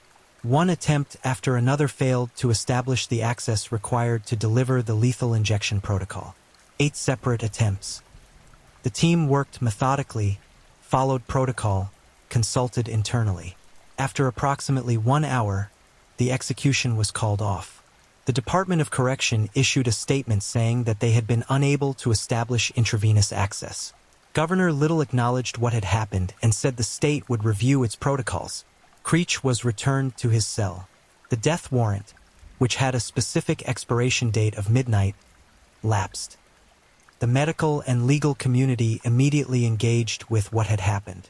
Medical professionals noted that heavy, decades-long drug use, particularly intravenous amphetamine use in Creech's youth, can cause significant and permanent vascular damage. Veins that were once viable become fibrous, narrow, and difficult or impossible to access. A man who had destroyed his vascular system with drugs in the 1970s was, 50 years later, presenting a body that the state's execution protocol could not navigate. There is something in that fact, something quiet and strange and impossible to fully assign meaning to, that sat with observers for days afterward. Legal scholars raised immediate questions. The Idaho Constitution, like the U.S. Constitution, prohibits cruel and unusual punishment. An execution attempt in which the condemned person is subjected to an hour of failed needle insertions raises serious questions about what exactly constitutes unusual, what constitutes cruel, and whether the state's inability to successfully access the body of the person it is trying to kill creates a constitutional issue that bars a second attempt. These questions had precedent. In other states, in other cases, the courts had grappled with failed executions before. But each case has its own contours, and the Idaho case immediately generated significant legal attention. For the families of Creech's victims, February 28, 2024, was not a day of relief or resolution. It was another waiting room, another postponement, another morning when the thing they had been told would happen did not happen. Their experience of this case has always been the inverse of everyone else's. They are not watching a legal drama. They are living inside a decades-long wound that the legal drama keeps refusing to close. Idaho Attorney General Roel Labrador stated publicly that the state intended to reschedule the execution. This was not a case, he made clear, where the failure would be treated as a permanent obstacle. The state would review what had gone wrong in its medical preparation, would revise its protocols if necessary, and would issue a new warrant. The question of what Thomas Creech himself experienced during that hour is one that is not easily answered. He later said, through his attorneys, that he had been frightened, that the experience had been painful, that he had prayed during it. But he also did not claim that what happened constituted torture, or that the execution team had acted with malice. He understood, in some sense, that they were simply people doing a job that, on that morning, had not worked. He returned to his cell, and the waiting, which had been his occupation for 5 decades, continued. In the months following the failed execution, several significant legal and procedural developments unfolded in Idaho. The Idaho Department of Correction launched an internal review of what had gone wrong on February 28, 2024. The review examined the vein assessment conducted in the days before the execution, the training and qualifications of the members of the execution team, and the specific protocol used during the attempts. Officials acknowledged that the assessments done beforehand had not adequately accounted for the degree of vascular damage present in Creech's body. The problem, in other words, had not appeared without warning. It had appeared because the pre-execution medical evaluation had missed it or had not weighted it appropriately. Creech's defense team filed a legal challenge arguing that a second execution attempt would constitute cruel and unusual punishment under both the Idaho Constitution and the Eighth Amendment to the U.S. Constitution. They argued that the state, having already subjected their client to an hour of failed needle insertions, had effectively forfeited its right to try again using the same method. This was not an unfamiliar legal argument. Ohio, Arizona, and other states had faced similar challenges after botched or problematic executions. The courts had not always agreed on the outcome. Some had allowed second attempts. Some had intervened. Idaho's legal system moved with the kind of slowness that has always characterized capital cases. Motions were filed. Responses were filed. Hearings were scheduled. The Idaho Supreme Court took the question under advisement. As of the period covered by this account, the case remained in active litigation. Governor Little, meanwhile, signed a new death warrant for Thomas Creech. The rescheduled execution was set for November 13, 2024. Once again, attorneys on both sides prepared. The legal challenges mounted. The public attention, which had been significant after February's failed attempt, returned. On November 13, 2024, Thomas Eugene Creech was again brought to the execution chamber at the Idaho Maximum Security Institution. This time, the state used a different approach, a central line, rather than a peripheral intravenous line. The protocol had been modified in light of what had happened in February. Corrections staff and the execution team had undergone additional preparation. The execution proceeded. Thomas Eugene Creech was pronounced dead at 10:24 a.m. on November 13, 2024. He was 74 years old. He had spent 50 years on death row, making him, at the time of his death, one of the longest-serving death row inmates in the United States and among the longest-serving in the world. He had asked that his body be donated to science. In the hours and days that followed, the responses were as varied as the case itself. Victim advocates and families expressed a complicated form of relief. Not joy, not satisfaction in any clean sense, but the particular exhale of people who have waited a very long time for something that could never give them back what they had lost. For the family of David Eaton, for the family of Kenneth Buttry, for the family of Bobby Doust, and for the families of those whose deaths remained unproven but claimed, the November 13th execution represented the closing of something. A chapter, not healing exactly, more like the end of suspension. Abolitionists and legal scholars drew different conclusions. The February 2024 failed execution entered the growing body of evidence used in arguments against lethal injection as a method of capital punishment, evidence that the practice, however clinical it appears, carries real and documentable risks of causing significant physical distress to the condemned person in ways that cannot always be anticipated or controlled. The discussion of whether the United States should continue to execute people, and if so by what method, continued in the academic, legal, and public spheres with renewed intensity. The question of Thomas Creech's uncorroborated confessions remained unresolved at the time of his death and will remain so indefinitely. He claimed, across multiple decades and multiple interviews, to have participated in the deaths of between 26 and 42 people. He provided information about some of those cases that was specific enough to be credible. He named victims. He described circumstances. Some of the cases he referenced were eventually linked to him by investigators. Others could never be verified. He recanted some confessions and repeated others. He admitted, frankly, that the amphetamine use of his early life had damaged his memory in ways he could not repair. For investigators in multiple states who had opened cold cases involving victims whose families had never received answers, the question of Thomas Creech's full accounting remained a live one for decades. The FBI maintained files. State-level cold case units in Ohio, Oregon, and California had at various points examined the claims he made. Some of those files were closed. Some were not. The families connected to those open files will not have their questions answered by anything that happened on November 13, 2024. Jonah Horwitz, Creech's defense attorney, made a public statement after the execution noting that his client had not been the same man in 2024 as the one who had committed the crimes of the early 1970s. He reiterated the argument about traumatic brain injury, about developmental damage, about the neuroscience of maturation and behavioral change. He did not argue that the crimes had not happened. He argued that executing a 74-year-old man who had spent 5 decades in genuine transformation represented something that deserved honest accounting, that it served the letter of a sentence issued in a different era but could not serve the living concept of justice. Attorney General Labrador and the Office of Governor Little expressed a different view. They argued that the rule of law means something, that sentences issued by courts reflect the democratic will of a society that has decided, through its representatives and its legal processes, that certain crimes warrant capital punishment, that the transformation of the condemned person, however real and however documented, does not undo the harm done to victims and their families, and cannot be permitted to override the legal processes that exist to provide those families with accountability. Both arguments are serious. Both arguments are held by serious people.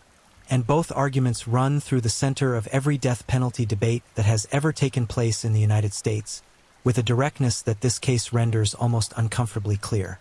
There are things about the Thomas Creech case that resist resolution even now. We do not know the full number. We know 5 convictions. We know dozens of confessions, many of which could not be verified and some of which he later walked back. We know that the methodology used to extract some of those confessions, sodium pentothal, extended interrogation, the particular vulnerabilities of a man in the grip of heavy drug withdrawal and profound psychological instability, was not reliable. We know that some families received partial answers and some received none. The number on the official record is 5. The number in the air is something larger and something uncertain, and that uncertainty is not a detail. It is the shape of the wound that remains. We do not fully understand the relationship between what happened to Thomas Creech as a child and what he became as a young man. We have better tools now, neurological imaging, longitudinal developmental research, a far richer understanding of how trauma reshapes the architecture of the brain than we had in 1974. We know that the injury he sustained at 5 years old, left untreated, in the context of sustained domestic violence, in the context of addiction and early institutionalization, was not a neutral background fact. It was a shaping force. How much of that force translates into moral culpability, and how much of it changes our understanding of what justice requires in cases like his, is a question that legal philosophy has not finished answering. We do not know what 50 years on death row does to a person. We know it from the outside. We can see the poetry, the guitar, the mentorship, the chaplaincy work, the absence of disciplinary write-ups, the testimony of staff who loved him. We can see the marriage. We can see the transformation that multiple witnesses described as real and consistent over decades. But the interior life of a man who has spent 50 years waiting to be killed, who has watched the world change through a narrow institutional window, who has outlived most of the people from the world he once moved through, that interior life is not available to us. It belongs to him, or it did. We do not know what the families of his victims needed, in the deepest sense of that word. We know what some of them said in public and in courtrooms. We know that some of them expressed relief, and some expressed exhaustion, and some expressed a complicated grief that has never had a clean name. But what any family needs after losing someone to an act of deliberate violence, what the shape of healing is, or whether healing is even the right concept, is something that the law is not designed to provide. The law provides accountability, provides where it can a formal closure. It does not provide peace. That is not its function, and it is not its gift. What remains, after all of it, is a case study in the limits of every category we use to think about crime and punishment in America. The death penalty itself, supported by many, opposed by many, applied unevenly, contested constantly, and never fully settled in the American legal or moral imagination. Idaho, which carried out its execution in November 2024 after a failed attempt in February, is a state with a long tradition of capital punishment and a small number of actual executions. The Creech case will be studied in law schools for years, not as a horror story, not as a triumph of justice, but as an unusually clear illustration of every tension the system contains. The question of rehabilitation. Real, documented, attested by people with no motive to lie, and yet not, in the eyes of Idaho's courts and executive branch, legally relevant to whether a capital sentence should be carried out. The law says what the law says. The jury in 1974 decided what it decided. The transformation of Thomas Creech, whatever its depth and authenticity, happened inside a sentence, not in spite of one. The question of victims, always present, never fully centered, often spoken about but rarely heard from in their full complexity. The families of David Eaton and Kenneth Buttry and Bobby Doust are not abstractions. They are people. They grew older while this case ground through its decades of appeals and hearings and warrants and stays.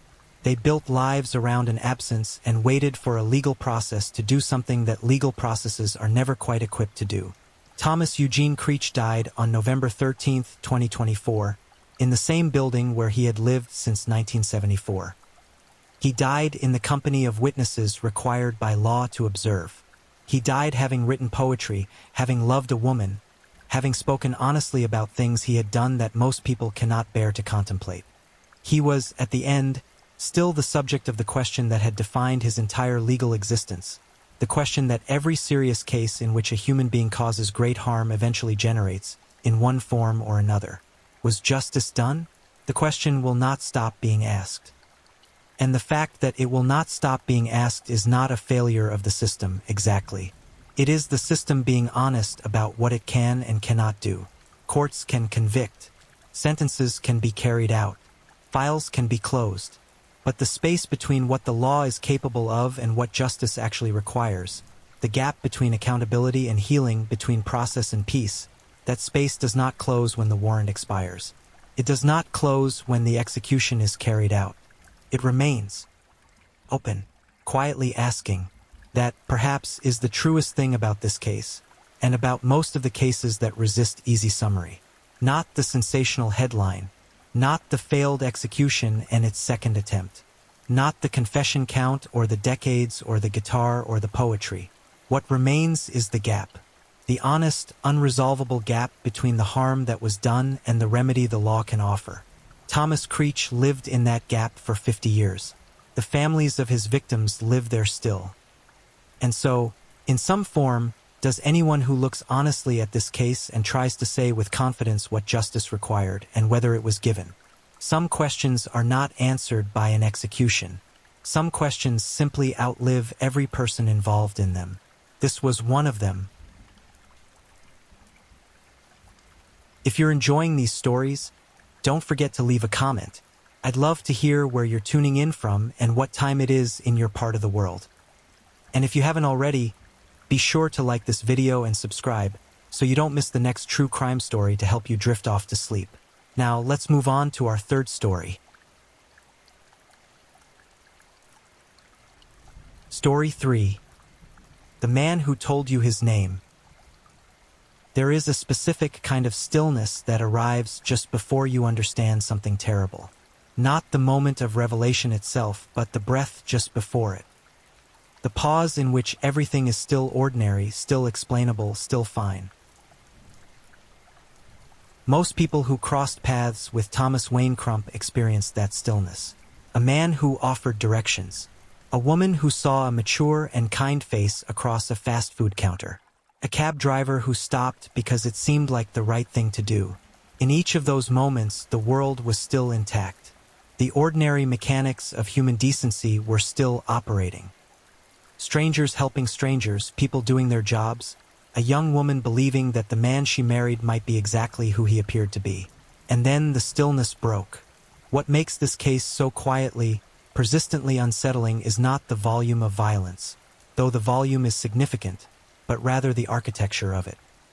The way Thomas Wayne Crump moved through the world for decades, evading consequences, slipping free of systems designed to hold him, resurfacing in new cities under the same name, the same calm exterior, the same apparent ordinariness.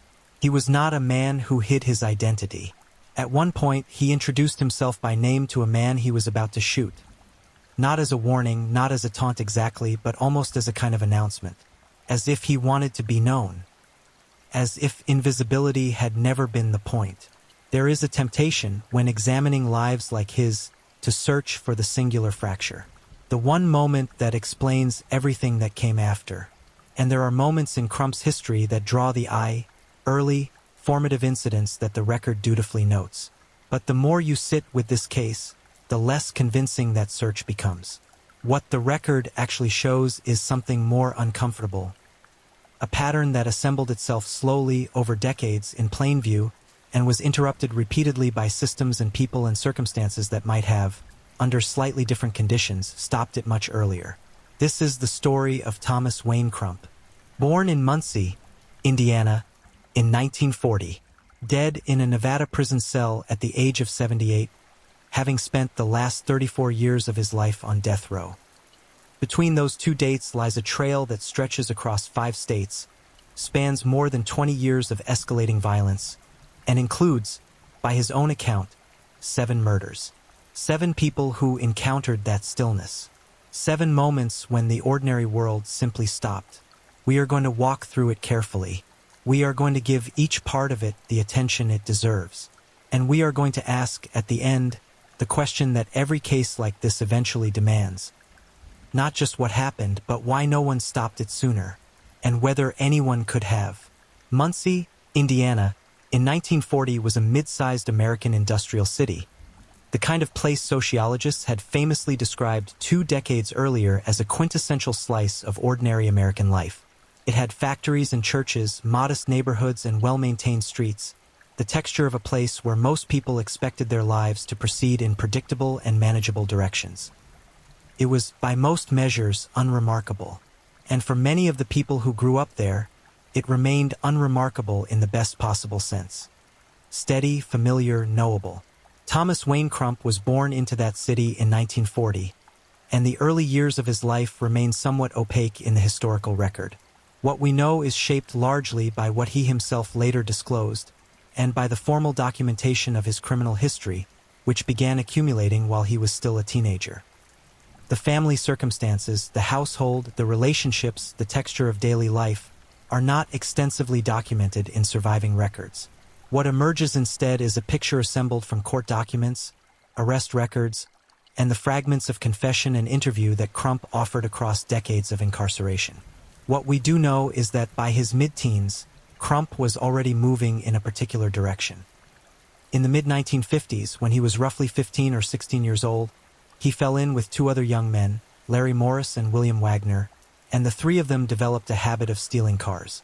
Not for any sophisticated criminal purpose, it seems, but with the casual opportunism of adolescents testing the edges of what they could get away with. Car theft in that era and that context was not unusual as a juvenile offense. Plenty of young men with similar records went on to lead unremarkable lives. The system, such as it was, tended to absorb these early infractions and move on. For Thomas Crump, it did not move on. Or rather, more precisely, the infractions did not stop, and the system's ability to absorb them began to strain. In 1958, when Crump was approximately 18 years old, he was charged in what records describe as his first serious crime: an attempt to harm a woman who had, at some prior point, been in a dispute with his mother. The nature of that earlier dispute is not specified in surviving records, and the outcome of the 1958 charge is similarly murky. Crump appears not to have served prison time for it. 1 year later, he was accused of stealing 4 separate cars within a 48-hour period. Again, he avoided incarceration. That pattern, offense, accusation, narrow escape, would repeat itself with a consistency that later observers found striking. In 1960, Crump and another man attempted to rob someone in the public bathroom of a hotel. He pleaded guilty to a misdemeanor count of larceny. Later that same year, a burglary conviction earned him a suspended sentence, meaning he walked free. In May of 1961, Crump and a companion were accused of forcing a man into their car and pushing him out while the vehicle was traveling at 40 miles per hour. Crump's account of the incident was that the man had gotten in willingly and jumped of his own volition. No conviction resulted. It is worth pausing here to note something about the nature of these early records. Each incident, viewed individually, might appear to be the kind of thing a legal system is designed to manage. Young men making bad choices, courts making determinations, outcomes being issued. The problem is not any single outcome. The problem is what becomes visible only when you line them up, one after another. A pattern of escalating conduct, combined with a pattern of avoided consequences, creates a particular kind of trajectory. The legal scholar might describe it as a failure of deterrence. The psychologist might use different language entirely. But whatever the framework, the result was the same. Crump was moving through early adulthood learning, in the most concrete possible terms, that consequences were negotiable. In February of 1962, however, that changed briefly. Crump and 2 accomplices lured a 54-year-old man they had met at a bar to a rural location and robbed him. The amount taken was modest, $82.70. They were arrested. At sentencing, Judge Ralph Rector stated directly that Crump's history of evading prosecution left him no other option. He sentenced Crump to serve between 1 and 5 years in prison. That sentence represents the first significant instance of formal accountability in Crump's record. He was incarcerated at the Indiana State Reformatory, where, in 1963, he and his cellmate Robert Lindsay discussed and apparently planned an escape before ultimately abandoning the idea. The detail is small, but it establishes something. Even in confinement, Crump's orientation toward the institution was not one of acceptance or resignation. It was strategic. He was always, in some sense, looking for the way out. By 1966, Crump was free. He had also, somewhere in the interim, fathered a child, a young son. The presence of a child in this story is one of those details that lingers, not because it changes the arc of what happened, but because it complicates the portrait. A man with a child. A man who had, somewhere within himself, formed a connection with another human being at the most fundamental level. Whatever that meant to him, whatever he felt or didn't feel in that relationship, it coexisted with everything else. That same year, 1966, Crump was accused of robbing a hotel clerk. In police custody, he reportedly confessed verbally, but refused to sign a written statement confirming the confession. It is a detail that reflects something about his relationship with formal accountability, willing, perhaps, to speak the truth in certain contexts, but unwilling to formalize it, to hand the system the instrument of his own prosecution. Whether that reflects strategy, a kind of psychological game, or something else entirely, the records don't say. Not long after, Crump left Indiana. He arrived in Albuquerque, New Mexico, a city of desert light and wide streets, mountains visible from nearly every vantage point. a city that in the 1960s was growing rapidly, absorbing new residents, new workers, new faces. It was, in that sense, a reasonable place to disappear into, or to reinvent oneself. On July 13, 1967, Crump robbed a clerk and attempted to kill him. He fled New Mexico afterward, heading north and east, and arrived in Saranac, Michigan, a small, quiet community a world away from the desert city he had just left. It was there that an encounter as minor as being asked for identification at a tavern ignited something in him. A waitress, doing her job, asked him to show his ID. By Crump's own later account, this sent him into a rage. Later that day, he attacked her. She was stabbed 10 times. She survived. Crump was convicted of attempted murder and sent to a Michigan prison. He would remain there for years, cycling through the institutional world that had been absorbing and releasing him since his teenage years. By 1976, he was back in Albuquerque. He found work in construction. Later, he became the manager of a Kentucky Fried Chicken restaurant, a job that placed him day after day in a position of ordinary social function. Authority, routine, responsibility. The surface-level presentation of a man who had found his footing. Among the employees at that restaurant was a 16-year-old girl named Rhonda Higdon. The age difference between them was substantial. Crump was in his mid-30s. Rhonda was a teenager. She saw in him, by accounts that survived in the record, a mature and kind man. She had no knowledge of his history, the criminal record, the convictions, the years in Michigan prison, the stabbing, the attempted killing in Albuquerque in 1967. None of it was visible to her. He was her manager. He was older. He seemed settled. They married. They had a child together. For several years, the surface held. But beneath it, the history was still there, waiting. And in 1980, something shifted. Or perhaps more accurately, the surface finally gave way. On July 13, 1980, the same date 13 years later, on which he had committed his first Albuquerque crime, Rhonda filed for divorce. The date coincidence may mean nothing. Dates are not omens. But it is difficult, once you notice it, to simply let it pass. July 13, 1967. The attempted killing in Albuquerque. July 13, 1980. The day Rhonda filed for divorce.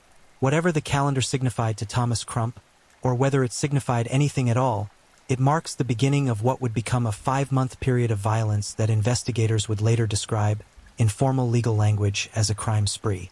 That language, crime spree, is technical and distancing, which is perhaps its function. What it describes is this: a sequence of incidents, each one crossing a threshold that the one before it had established, unfolding across 2 states, leaving 1 person confirmed dead, 2 more people dead but not yet discovered, and several others permanently altered by their survival. The sequence begins with Rhonda. After she filed for divorce, Crump contacted her and asked to see her one final time. He wanted to take her out to eat. A last meal together, a farewell of some kind. Rhonda agreed. She got into his vehicle. He did not take her to eat. Instead, he drove her to the Rio Grande. He ordered her out of the car. Then he produced a 9mm pistol and shot her 5 times. He hid her body in a ditch near the river. Then he drove away. The Rio Grande is one of those geographical presences in the American Southwest that carries an almost mythological weight, wide, slow in places, threading through desert and canyon, older than any of the cities built along its banks. To drive to it, to stand at its edge, is to be reminded of how indifferent the physical world is to human events. The river did not mark the occasion. The desert absorbed it. Thomas Crump drove away, and behind him Rhonda's body lay in a ditch, and the world continued. He became immediately the primary suspect in her disappearance. But police could not locate him. He was already moving. On September 9th, approximately 2 months after Rhonda's death, Crump was hitchhiking on a road in New Mexico when a 58-year-old man in a pickup truck offered him a ride. This was, on the surface, an act of generosity, the kind of roadside kindness that most people extend without deliberation, part of the unwritten social contract of rural American travel. The man had no way of knowing who he was stopping for. Crump got into the truck. Once inside, He produced a knife, attacked the driver, and stole $600 from his wallet. He then took the man's truck and drove west, toward Nevada. Miraculously, the man survived. Crump arrived in Las Vegas not long after. Las Vegas in 1980 was a city of enormous energy and very particular social textures. The massive hotels along the Strip, the constant movement of money, the infrastructure of service industries that existed to support the tourist economy, and, beneath all of that, the quieter and more precarious lives of people who lived and worked in the city without access to its glamour. He found a motel room and settled in, temporarily, with 2 other men. On October 4th, he invited a 26-year-old woman named Jody Jameson to his room. Jody worked for an escort service. She was, by all accounts, a young woman navigating a difficult and precarious occupation in a city that offered her few other visible options. She was 26 years old. She had a life. She had, presumably, people who would miss her. What happened in that motel room is known partly through Crump's own later confession and partly through the evidence that investigators gathered when her body was discovered the following day. The circumstances of her death, the manner of it, the details, were documented in the subsequent legal proceedings. Crump told investigators and courts his version. The autopsy told a different story in at least one important particular. Both confirmed the same essential fact: Jody Jameson was dead. The day after Jody Jameson was killed, Crump opened fire on his 2 motel roommates. Both survived. He then left Las Vegas and drove back to Albuquerque. There, 4 days after Jameson's murder, he encountered Irving Plaisted. Plaisted was 78 years old, originally from Minnesota, passing through Albuquerque. When Plaisted stopped and asked Crump for directions, Crump offered to get in the car and show him the way. Plaisted, who had no reason for suspicion, agreed. They drove together to the edge of the city. Then Crump robbed Plaisted and shot him in the chest. The wound was not immediately fatal. Crump shot him in the head. Then he got out of the car. Irving Plaisted was 78 years old. He had stopped to ask for directions. 2 days later, Crump robbed a flower shop of merchandise valued at approximately $17,000. He later pawned what he had taken for $750, a fraction of its value, in the way that stolen goods always trade at a discount, the receiver's margin taken from the wreckage. By this point, investigators were actively seeking Crump. He was the primary suspect in 3 killings and a number of other violent incidents. His name was known. His description was circulated. And yet he remained free for several more weeks, moving through Albuquerque, sleeping somewhere, eating somewhere, occupying space in the world with the particular ease of a man who had learned over decades that the systems designed to catch people like him had gaps. On November 16, 1980, those gaps closed. Crump got into a fight at a motel. Police were called to the scene. When officers arrived and made the arrest, they quickly established who they had in custody. Crump was wanted. He was brought in. And then, with what must have seemed to investigators like an almost disorienting directness, he talked.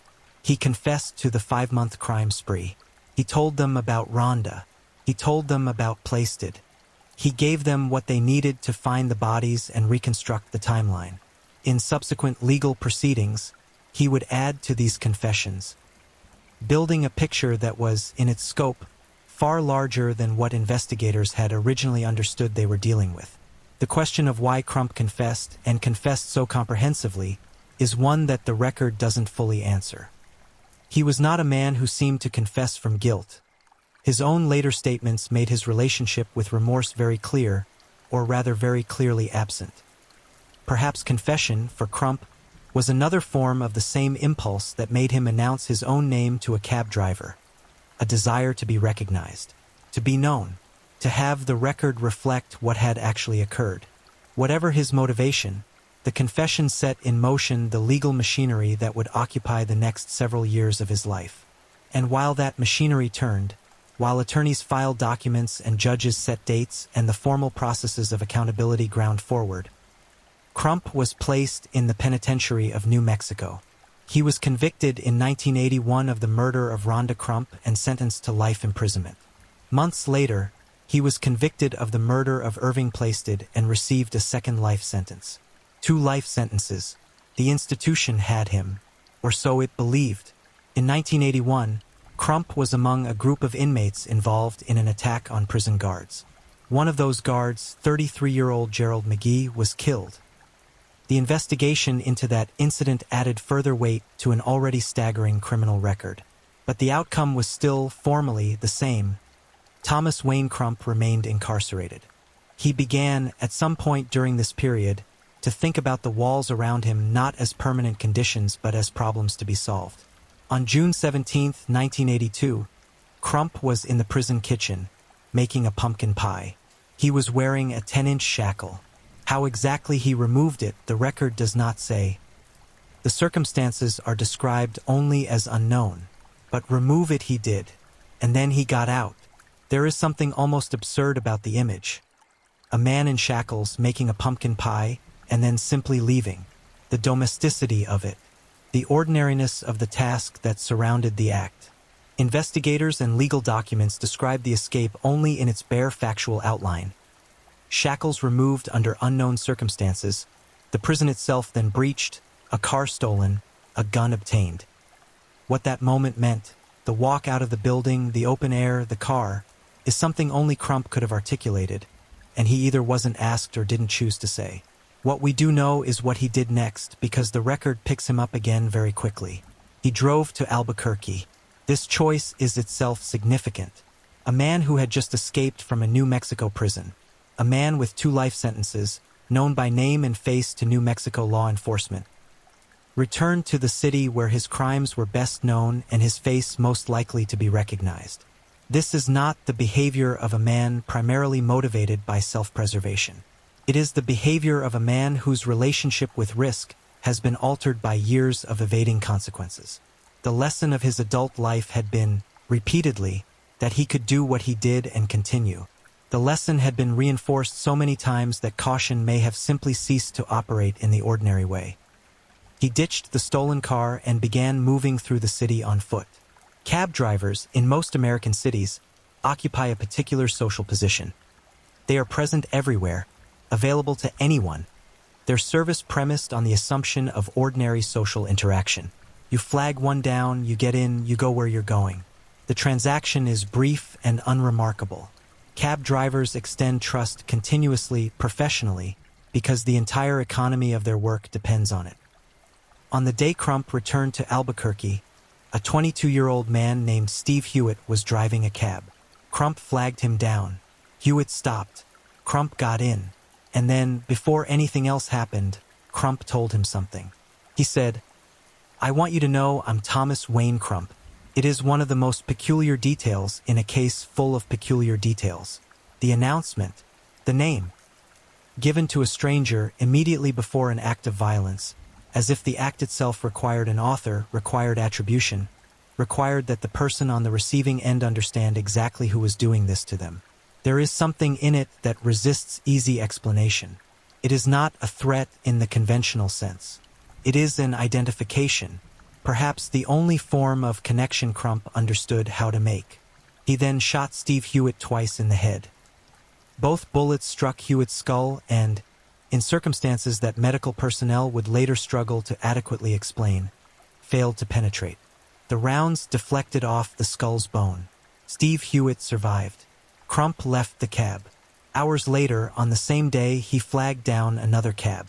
The driver was 44-year-old Ian Smith. What happened between them unfolded quickly. Crump attacked Smith, who fought back. In the struggle, Crump was shot, accidentally, by his own weapon. In his right shoulder. He sustained the wound and continued. Ian Smith was shot and killed. Crump, bleeding, made his way to a nearby motel and collapsed in the entrance. He was on the ground, visibly injured, and motel staff called emergency services. Police arrived within minutes. They arrested him there, on the floor of a motel lobby, 8 weeks after his escape from the state penitentiary. Outside, in a nearby cab, Ian Smith was found dead. Crump was transported to an Albuquerque hospital, where he was treated for the gunshot wound to his shoulder. He recovered. He was placed back into custody. The legal proceedings that followed were, in their nature, a formal accounting of everything that had accumulated across decades. In April 1983, Crump pleaded guilty to the murder of Ian Smith and the attempted murder of Steve Hewitt. He received a 62-year prison sentence to be served on top of his 2 existing life sentences.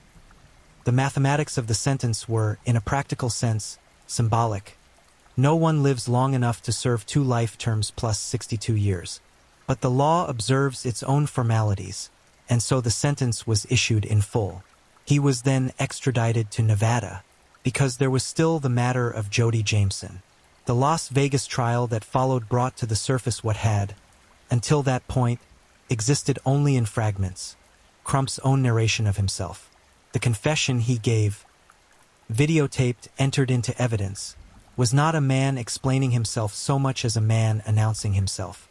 He described what he had done to Jody Jameson in terms that made clear his own felt justification, his own internal logic, his own settled relationship with what he had done. He stated that he had premeditated the act. He stated that he felt no remorse. He stated that she had deserved it. The jury deliberated and returned a conviction: first-degree murder with use of a deadly weapon. Robbery also with use of a deadly weapon.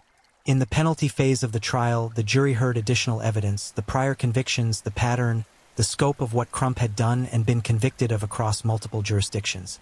They found 3 aggravating circumstances and no mitigating ones. In May 1984, they sentenced Thomas Wayne Crump to death. At sentencing, Crump reportedly stated that he deserved the death sentence. It was perhaps the first time in his legal history that the formal outcome and his own stated assessment of it aligned. He was transferred to Nevada's death row.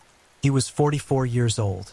In a jailhouse interview given to the Las Vegas Review-Journal shortly after sentencing, Crump spoke with a kind of flat honesty that journalists found difficult to characterize. He said he was not making excuses. He said he didn't feel compassion for his victims or for anything he had done.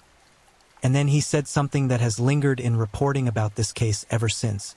He said he didn't know why. He said he had searched, for so many years, for the answer to that question, and had not found it. That admission, not the confession, not the violence, but the quiet statement of self-ignorance, is perhaps the most unsettling thing Thomas Wayne Crump ever said publicly. A man who knew exactly what he had done, and who knew that he didn't know why, and who had carried that not knowing for decades without it appearing to trouble him in any way that changed his behavior. The death sentence was upheld on direct appeal in 1986. The Nevada Supreme Court found no merit in Crump's assignments of error. His petition to the United States Supreme Court was denied. He remained on death row, and on death row he did not become quiet. In 1992, 8 years into his time on Nevada's death row, Crump was accused of stabbing another inmate. The man survived. The incident added yet another entry to a record that had, by this point, long since passed the threshold of the extraordinary. Over the years on death row, Crump gradually disclosed the fuller shape of what he claimed was his criminal history. He told investigators and interviewers that he had, in total, committed 7 murders. That the killings documented in New Mexico and Nevada were not the beginning of the story but somewhere in its middle. He claimed the first killing had occurred when he was 16 years old, the victim being a priest. The details of that claimed early killing were never verified. The legal system does not prosecute claims. It prosecutes evidence, and so the unverified killings existed in the record only as self-report. Crump's own accounting of Crump, offered from inside a cell in which he would spend the rest of his life. Whether those additional claims were true, whether the number was really 7 or something else, is a question the record cannot answer with certainty. Death row in the American penal system is a specific kind of waiting. It is not simply incarceration. It is incarceration structured around a deferred, anticipated end. The routines are narrow, the movement restricted, the days shaped by the administrative rhythms of an institution that is also formally scheduled to kill you. Some people on death row use the time to appeal, to reflect, to write, to pursue some form of interior life. Some do not. Thomas Wayne Crump spent 34 years on Nevada's death row. He appealed his conviction and sentence multiple times. The Nevada Supreme Court heard his arguments repeatedly and repeatedly rejected them. The U.S. Supreme Court declined to hear his petition in 1986. A 1997 Nevada Supreme Court ruling on a subsequent habeas corpus petition remanded part of his case to lower courts on a procedural question about the effectiveness of his post-conviction counsel. But that procedural question was not a determination of innocence or improper sentencing. It was a question about process, about whether the machinery of appeals had operated as it was designed to operate. The courts worked through it. The underlying conviction and sentence stood. Throughout this long legal process, Crump's execution was delayed repeatedly. A scheduled execution date in November 1986 came and went without implementation. The appeal process, as it is designed to do, extended the timeline across years and then decades. This is not a feature unique to his case. The American death penalty system routinely extends the gap between sentencing and execution across long stretches of time, for reasons that are partly procedural, partly legal, and partly a reflection of the enormous weight that the finality of execution places on the institutions responsible for carrying it out. Whether that delay constitutes justice, or a failure of justice, or simply the price of due process. That question is one that thoughtful people answer differently, and this documentary does not propose to resolve it. What it observes is the outcome. Thomas Wayne Crump was sentenced to die in May 1984, and he lived for 34 more years. During those years, the world he had moved through continued. Albuquerque grew. Las Vegas changed. The KFC where he had once managed a young woman who would become his wife eventually became something else, or perhaps remained a KFC. The physical spaces of ordinary life enduring past the events that occurred within them. The Rio Grande kept moving. The desert kept being the desert. The people who had survived encounters with Crump continued their lives in whatever shape those lives had taken. Steve Hewitt, the young cab driver who had been shot twice in the head and survived, lived forward from that day carrying the knowledge of what had happened to him and the particular texture of survival that comes with it. The 58-year-old man whose truck was stolen and whose throat was cut had his own continuation. Irving Plaisted family, if he had family, received the news of his death and lived with its aftermath in whatever way grief settles into ordinary time. Rhonda Higdon Crump was 26 years old when she was shot and killed near the Rio Grande. She had met Thomas Crump when she was 16, saw in him a kind and mature man, and had no knowledge of who he actually was. She had a child with him. She eventually reached the point of ending the relationship, and she filed for divorce. She did not survive the decision. She was 26 years old. The child she and Crump had together, the fact of that child, appears in the record only as a biographical detail. What happened to that child, how they grew up, what they know or don't know about their father and their mother, is not something the public record addresses. But the child exists, somewhere in the story's aftermath, and their existence is a reminder that the consequences of violence do not distribute themselves neatly or finish when the legal proceedings conclude. In the years on death row, Crump also disclosed, in those interviews and confessions that accumulated across the decades, the broader shape of what he claimed to have done. 7 murders, he said. 7 attempted murders. Innumerable robberies, assaults, and kidnappings. He said this not with apparent remorse, but with the same quality that ran through everything he said publicly about his own history. A kind of accounting. A presentation of the ledger. He also told interviewers on more than one occasion that he would kill again if given the opportunity. This statement appeared in legal proceedings as evidence relevant to sentencing. The Nevada Supreme Court, in affirming his death sentence, quoted it. The courts found it credible, not merely as expression, but as a sincere statement of intent, offered by a man with the record to support its seriousness. And so the years passed. Appeals were filed and denied. The legal machinery turned. The world changed around a man who had been placed in a cell in the Nevada desert to wait out the formal process of his own execution. On June 14, 2018, Thomas Wayne Crump died. He was 78 years old. The cause of death was natural, the slow deterioration of a body that had been maintained in institutional care for decades but had reached its limit. He died inside the Nevada prison. He was never executed. Whether that matters. Whether it matters that the sentence was never formally carried out, depends on what you believe the purpose of capital punishment is.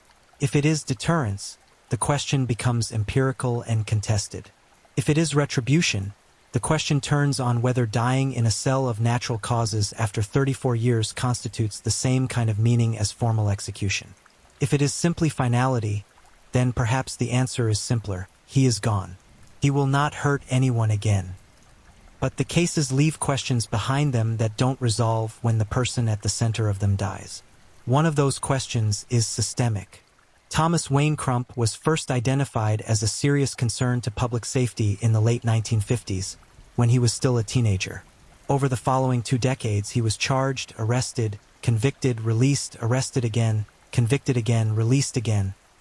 A cycle that repeated itself across multiple states, each jurisdiction handling its piece of the record without necessarily having access to the full picture.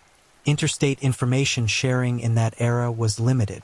Criminal records did not follow people across state lines with the reliability they do today, and even today such systems are imperfect. A man who evaded consequences in Indiana could arrive in New Mexico as, effectively, a stranger. The question is not whether any individual judge or prosecutor or officer made the wrong decision. Most of them, with the information they had at the time, likely made defensible ones. The question is structural. Whether a system designed to handle individual cases, one at a time, in separate jurisdictions, is adequately designed to identify and respond to a pattern that only becomes visible across time and geography. Crump himself, in one of his later interviews, offered his own explanation for how he had become what he was. He attributed it to being incarcerated at an early age, to the prison environment, the values it transmitted, the ways it shaped him. He was not making excuses, he said. He was just saying what he thought had happened. The criminal justice system, in this account, had not simply failed to stop him. It had, in some sense, contributed to forming him. That is a difficult claim to assess. It is almost certainly not the complete explanation, but it is also not the kind of claim that can be entirely dismissed, given what we know about the effects of early incarceration on adolescent development, about the cultures of institutional violence, about the ways in which systems designed to correct behavior can, under certain conditions, calcify it instead. There is also the question of the people who were close to him and did not know, or did not know the full extent. Rhonda Higdon was 16 when she fell for a 30-something restaurant manager who presented himself as stable and settled. She had no way of accessing his criminal history. In 1976, there was no simple mechanism for a teenager to learn that the man she worked for had spent years in a Michigan prison for attempted murder, had tried to kill a store clerk in Albuquerque, had been arrested across multiple states since his early teens. He was simply the manager.